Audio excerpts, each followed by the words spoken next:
Après l'échec de la tentative d'attaque terroriste du 18 juin 2026 contre l'aéroport international Diori Hamani de Niamey, les forces de défense et de sécurité ont engagé sans discontinuer la seconde phase de l'opération, à savoir l'exploitation rigoureuse des renseignements et des pièces à conviction.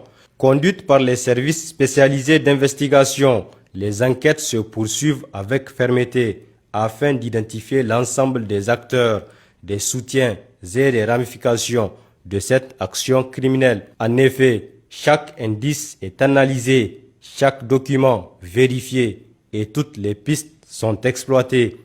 Rien n'est laissé au hasard. Le véhicule découvert dans la maison a été détruit après les constatations techniques d'usage. 2 autres ont également été saisis et continuent de faire l'objet d'expertises approfondies. Il en est de même d'un véhicule de transport, communément appelé Dogombaro, immatriculé à l'étranger, dans lequel des individus avaient tenté de se dissimuler sous un chargement de paille.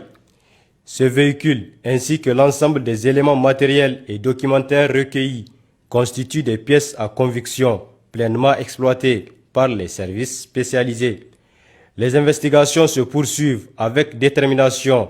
Les forces de défense et de sécurité restent pleinement mobilisées jusqu'à l'aboutissement complet des enquêtes.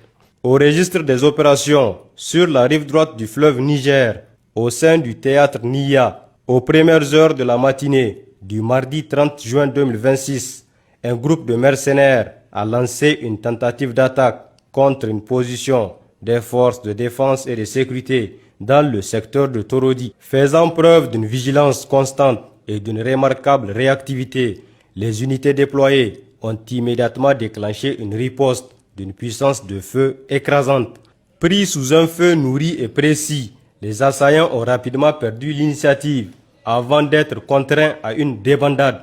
Exploitant leur ascendant tactique, les FDS ont poursuivi l'action jusqu'à neutraliser 41 mercenaires, capturer 2 autres vivants et mettre en déroute le reste du groupe. Cette intervention a permis également de récupérer un important lot de matériel composé de 2 mitrailleuses canon 12-7 mm, une RPG-7, 2 obus RPG-7, 44 fusils d'assaut AK-47, 113 chargeurs AK-47 garnis, 31 porte-chargeurs, des milliers de munitions de divers calibres, 37 motos, 24 postes radio Motorola, 9 chargeurs Motorola, 11 batteries de réchange, ainsi que de divers équipements militaires et effets civils. Auparavant, dans la journée du mercredi 17 juin 2026, aux abords de Terra, une action offensive menée contre un camion a permis de neutraliser 2 mercenaires et de mettre en échec une importante opération de ravitaillement ennemi. L'exploitation du camion intercepté a conduit à la saisie de 109 bidons de 25 litres d'essence, soit 2725 litres de carburant destinés à soutenir les activités criminelles des groupes armés.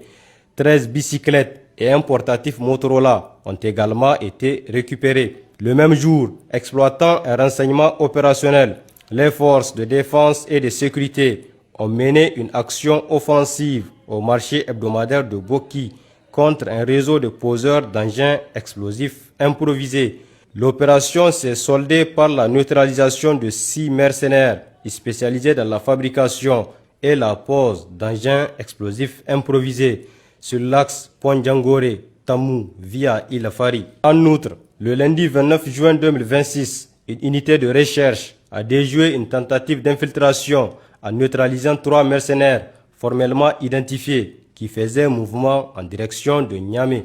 Dans le cadre de l'opération Al-Mahaou, déterminée à priver les groupes armés terroristes de toute liberté d'action, des unités de FDS ont déclenché une offensive de grande envergure dans les zones lacunaires comprises entre Tabaré-Baré et Tingara, en passant par Inates, des espaces servant régulièrement de couloirs d'infiltration et de sanctuaires à l'ennemi. Au terme de 6 jours de pression opérationnelle continue, nos hommes ont désorganisé les réseaux adverses, neutralisant ainsi 13 mercenaires, détruisant une dizaine de campements et récupérant un important lot de vivres, des motocyclettes, du matériel militaire, de substances utilisées par l'ennemi et divers équipements.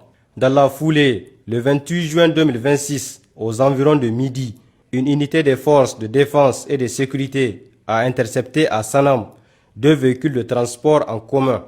L'opération a permis l'interpellation de 2 complices identifiés de groupes armés terroristes qui tentaient d'acheminer clandestinement du matériel de soutien logistique en le dissimulant dans des marchandises ordinaires à bord des véhicules.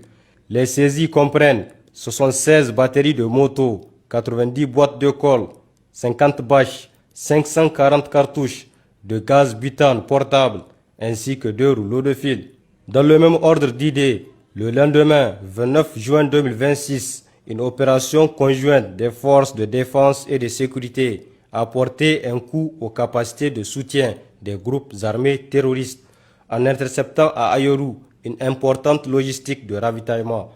Les saisies comprennent des vivres, des céréales, des boissons, des pâtes alimentaires et divers autres articles destinés à l'approvisionnement des terroristes. Au sein de l'opération Shara dans la région de Tawa, le 18 juin 2026, à l'est de Magalalam, près de Kinta, une patrouille des forces de défense et de sécurité a engagé avec détermination un groupe de mercenaires armés. Acculés par la manœuvre offensive de nos unités, les assaillants ont rompu le contact dans une débâcle désordonnée, laissant derrière eux un fusil d'assaut AK-47, 3 chargeurs et 2 motocyclettes récupérées par nos forces. En début de soirée du mercredi 24 juin 2026, près de Bagaroua, une action offensive menée sur la base d'un renseignement opérationnel précis a permis à une patrouille de FDS de porter un coup décisif au réseau mercenaire en neutralisant 7 combattants ennemis, dont l'un de leurs principaux chefs, le tristement célèbre Dangalmi.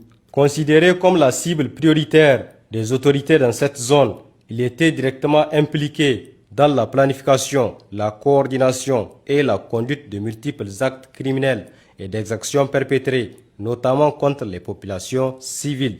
De plus, exploitant un renseignement opérationnel, une unité des forces de défense et de sécurité a procédé dans la nuit du 26 juin 2026 aux environs de 21 h à l'interpellation d'un présumé complice des groupes armés terroristes à Tawa. L'opération a permis la saisie d'une moto, de 35 litres de carburant ainsi que de 2 téléphones portables. L'exploitation des téléphones a révélé des images compromettantes d'armes et de munitions mettant en évidence de possibles activités de trafic au profit des groupes criminels. Chers concitoyens, au terme de la deuxième quinzaine du mois de juin 2026, les forces de défense et de sécurité maintiennent leur ascendant opérationnel sur l'ensemble des théâtres d'engagement. En dépit de quelques actes hostiles isolés, la situation sécuritaire demeure globalement sous contrôle. Les actions offensives menées ont permis de neutraliser plusieurs dizaines de mercenaires, d'interpeller des complices et de saisir d'importantes quantités d'armes, de munitions et de matériel logistique destinés à soutenir les groupes armés terroristes. Fortes de ces résultats opérationnels, les forces de défense et de sécurité poursuivent avec le même engagement leur mission de soutien à la nation. Dans le cadre des examens de fin d'année, elles assurent le transport, l'escorte et la sécurisation des candidats et des centres d'examen, notamment dans les localités les plus reculées du pays, afin de garantir le bon déroulement des épreuves sur toute l'étendue du territoire national. Dans le même temps, avec l'installation progressive de l'hivernage, les états-majors tactiques des opérations renforcent leurs dispositifs de sécurisation des zones agricoles afin de permettre à nos braves paysans d'entamer les travaux champêtres dans un environnement sécurisé. Enfin, les forces de défense et de sécurité réaffirment leur détermination à poursuivre sans relâche la défense de l'intégrité du territoire national et la protection des populations. Elles exhortent l'ensemble des citoyens à renforcer leur collaboration avec les forces engagées sur le terrain en signalant toute activité suspecte. La sécurité est l'affaire de tous et la vigilance de chacun demeure un facteur déterminant dans la préservation de la paix et de la stabilité. Nos numéros d'appel d'urgence restent toujours disponibles 24 heures sur 24. Pour les forces armées nigériennes, le 40-40. Pour la gendarmerie nationale, le 40-00. Pour la garde nationale du Niger, le 280. Pour la police nationale, le 83-83. Vive la République du Niger, vive les forces de défense et de sécurité, vive les citoyens résilients et engagés.